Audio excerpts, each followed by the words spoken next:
the 2K Sports pregame show.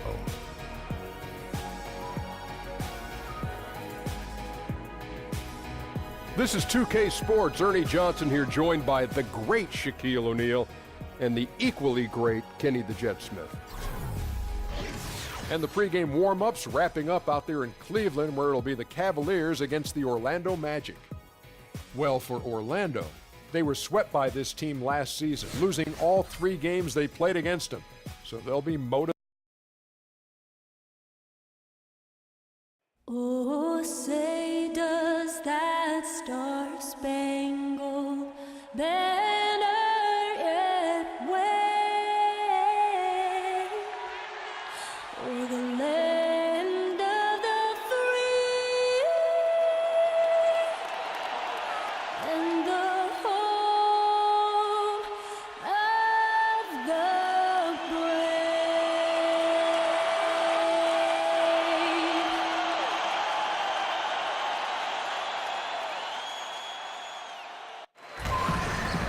Everyone is in their seat here at the Quicken Loans Arena in Cleveland as the Cavaliers look to grab a win here at home. Hi, everyone. This is Kevin Harlan with Chris Webber and Greg Anthony, our sideline reporter David Aldridge. Looking at the last game for the Cleveland Cavaliers, it was a win against the Bucks in Milwaukee, and they put it all together in that game. It added up to a phenomenal win. Away from home, you got to execute, and they did that flawlessly. Yeah, and they also controlled the pace of the game. And we've got time for a quick pregame report. With that being said, let's head to the sideline and our Hall of Famer, David Aldridge. DA? Well, guys, LeBron James gives Coach Tyronn Lue credit for his even keel. James says that Lue is the same way no matter the point in the game. He's always saying, okay, let's move on to the next possession. Now, Lue says, I think it's just being poised and being positive. That's the best approach. It carries over to your team, and it gives them confidence. Kevin? Thanks, David. That philosophy is what helped win Cleveland a title back in 2016. Always positive, always thinking ahead. And, Chris, a lot of coaches will use the early part of the season to try out different lineups or combinations to see how that might all work together, function together. Did you like or dislike this period of the year? As a player, I liked it because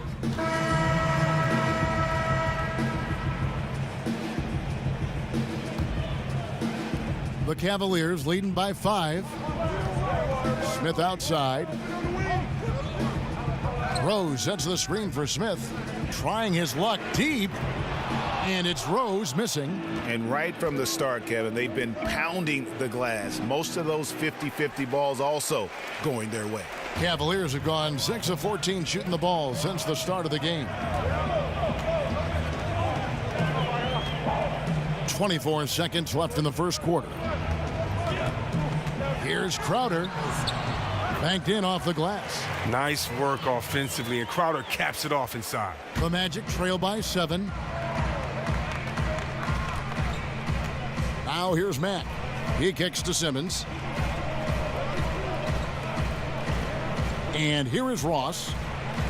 Fires the 3. Good on the triple. Ross has got 7 points. Hey, look, he's not an easy man to defend. He'll get his points one way or another. A free-flowing first quarter. Great scoring through 1.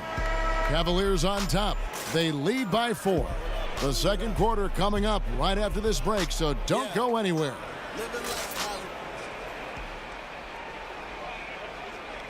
And we got a chance to hear from LeBron James about the hard work and preparation he brings into every game.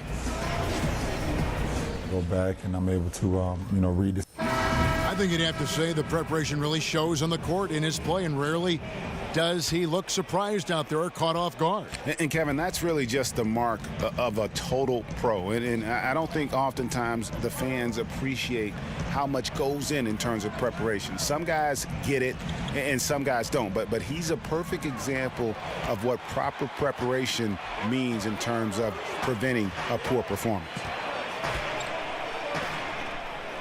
And the first quarter is in the books. Second about ready to get underway. And from what we've seen from the Cavaliers, what do you guys see? Aggressive rebounding in that first quarter. That's what's given them the advantage. Well, it does a couple of things. It gives you more opportunities, but it also sets a tone. They're the more physical, the more dominant team right now. This is how the floor looks for the Magic starting the second. Shelvin Mack is out there with Simmons. Then it's Terrence Ross. Then it's DJ. And it's Spates in at the 5 down low. And this Cavaliers team, for all its talent, rarely in league history has a superstar yielded so much control as built around LeBron James.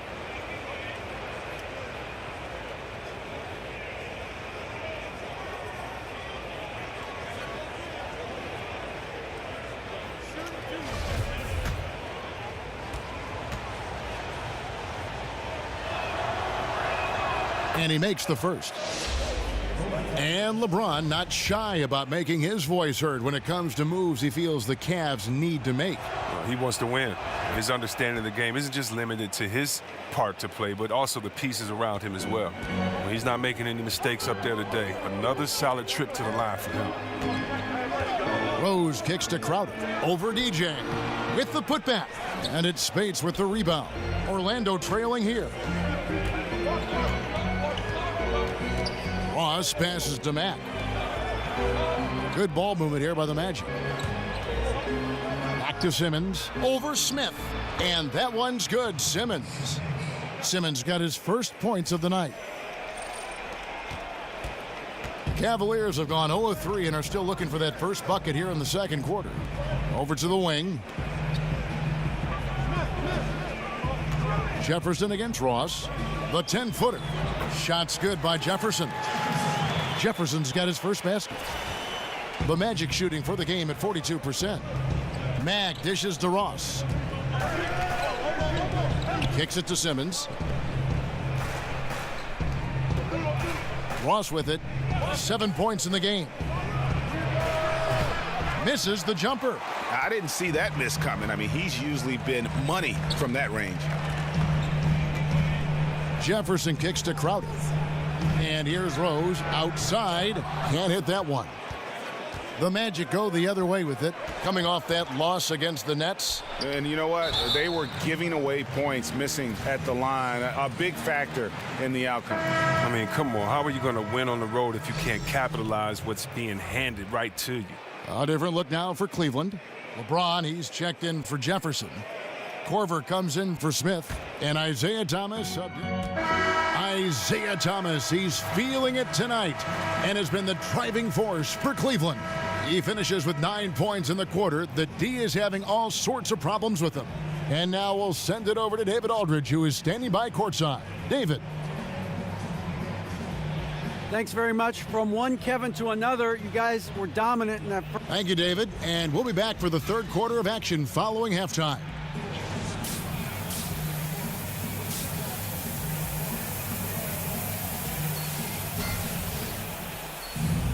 And the third quarter about ready to get underway.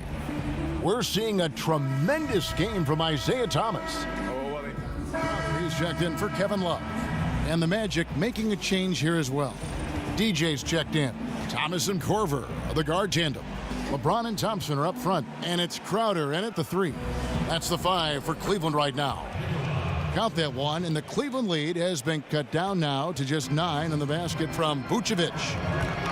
And Evan Fournier out of France, an instinctive offensive player, Greg. Yeah, favorite player growing up was Manu Ginobili, and you can see some similarities in their games. Fournier possesses long-range shooting, but also able to handle and put pressure on the D with the dribble. Pass to DJ. The feed to Gordon. Payton in the corner. Kept alive. Here's Vucevic. Good D by Thompson. Aggressive move to the bucket, and the D is ready for it. Launches a 3. James controls the rebound and puts it back up and in. And the Cavaliers lead by 13. Wow, you got to remember to box out James. He's always lurking, doing his best to come up with offensive rebounds. Payton kicks to Fournier. Vucevic against Thompson. Parked down low that time, and he got the 3-second call. And a look now at the 4 areas where shots can come from. The paint, mid-range, and shots from deep, all broken down for the Magic. They've been firing away here from beyond. Tough for the defense to slow you down when you're shooting with that kind of accuracy from that kind of range. Payton against Thomas.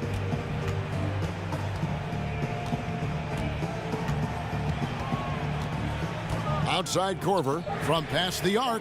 Good, and the assist goes to Thomas. And that's 13 points for Kyle Korver.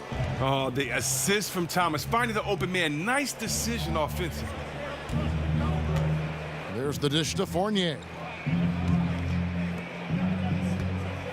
Gordon kicks to Vucevic. Over Thompson. Another miss by Vucevic. They have been board dominant in this game. That's definitely been a factor in crafting this huge lead. James outside. Inside. Here's Thompson. And it's Orlando with the rebound. This their first chance this season playing the Cavaliers. Yeah, and this game kicks off a 4-game season series between the two teams. Yeah, I expect this first one to be a battle of wills, though. I mean, each side trying to gain the upper hand, not just for now, but for the rest of the series. And we've got an update here, so let's catch up with David Aldridge. Guys, the league may have never seen a player with more control on and off the court than LeBron James. He is a superstar, a playmaker, a coach on the floor. Some say he's the GM, and he even has a stake in a player agent business. LeBron says it's his dream to one day own an NBA team. Well, he's certainly getting some practice. Kevin? No question about it, Dave.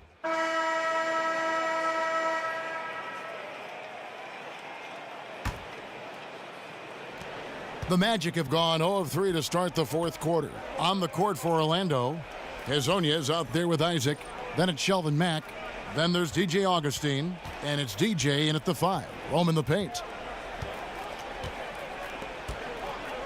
Chris, if you were on the rules committee, what rule change would you like to see the NBA make going forward? Kevin, there's not a rule I'd necessarily have changed, but I'd ask them to kind of reinterpret a couple of rules, and that goes with the flagrant foul. I often see so many plays that are just hard fouls called as flagrant fouls, and that can affect not only a player and later on whether it's a flagrant 2, but it can affect the game. It can affect the next game by how it's interpreted by a player being kicked out because of that. And so I just want to take the sensitivity or put the toughness back into that. So many flagrant fouls are called and they're not going at the head or they're chopping down on the wrist. And I just like to see it get back to be interpreted as it was a little while ago, maybe 20, 25 years ago. They've shown some strength in the paint today. Their work on the boards has been impressive. And Chris, one thing I'm sure you appreciate about Kevin Love's game is his passing. Oh, definitely. I love his Wes Unseld, the ode to Wes Unseld outlet pass that he does. I mean, just touchdown strikes. Good vision in the high post as well. Looking at who's out there now for the Cavaliers. Channing Frye's checked in for Crowder. Amon Shumpert has come in for Derrick Rose. And it's Calderon in for Isaiah Thomas. Here's Isaac to the wing right side. Shoots the 3. And it's DJ missing. Boy, he has been cold for a while now. And it's sad because the team relies on him to be a threat offensively. When he's rolling, that makes them a much more dynamic offense. Lets it fly from 18. Once again off the mark, Orlando. And the Cavaliers with possession. They've got a 13-2 run going. LeBron passes to Love. And he was camped in the lane there, and he gets the 3-second call. You look back on the last 5 off seasons or so, Chris, and there are usually huge names that change teams. LeBron, Durant, the first names that come to mind. As you went through the free agency process, how much of an influence did your agent or any sponsorships play in your role in that decision in picking your new team? Yeah, I think every relationship with the player and their agent is different. For me, I wanted to go back to the place that I felt that was loyal to me. I wanted to go back to Sacramento because there had never been a small market team. I felt a really small market team that won a championship. And I saw Karl Malone try for all of those years. I saw Stockton try for all those years. Reggie try for all those years. And so I really wanted to be one of the first to kind of bring that back to the city. So my agent, my shoe company, no one could have said anything to take me away from that. That was a personal mission.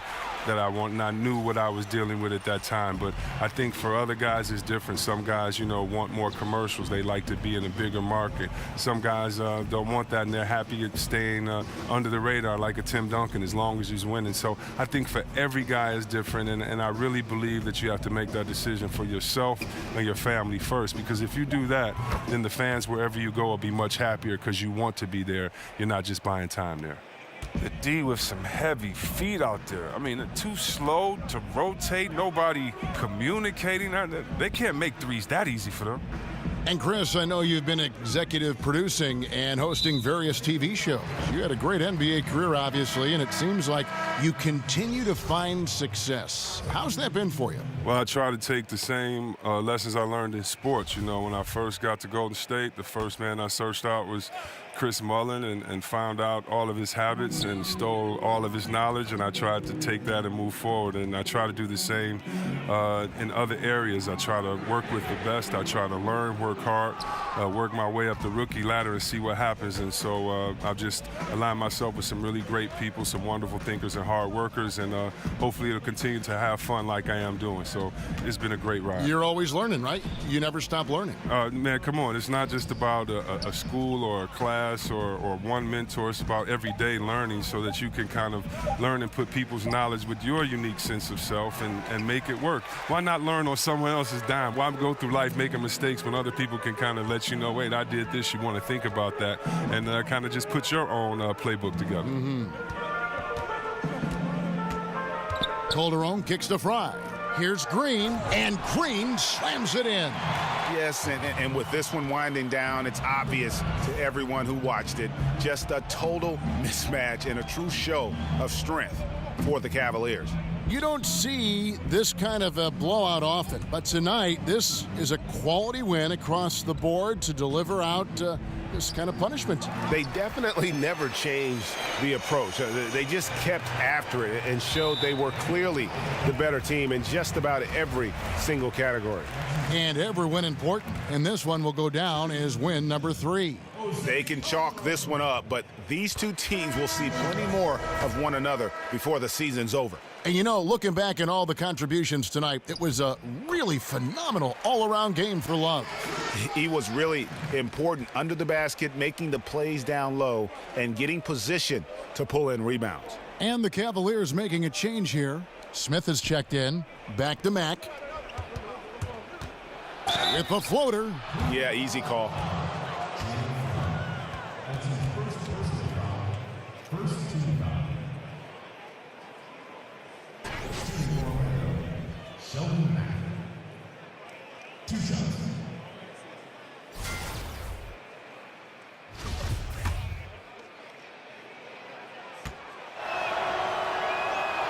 And he can't get the first one.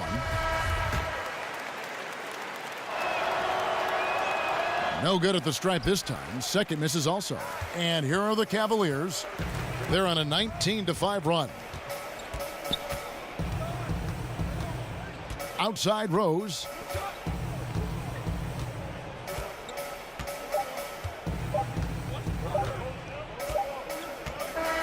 And so it's Cleveland taking care of business in this one. This game may not have been the most exciting we've ever seen, but you have to appreciate just what a clinical performance they put on. I know their fans appreciated it, and we saw at times just stretches of excellent defense, potency from an offensive standpoint as well. They were pretty much dominant. And a chance now to send it over to David Aldridge, standing by courtside. David. Thanks, Kevin. Hey, LeBron, congrats on the win. What do you think made the difference tonight?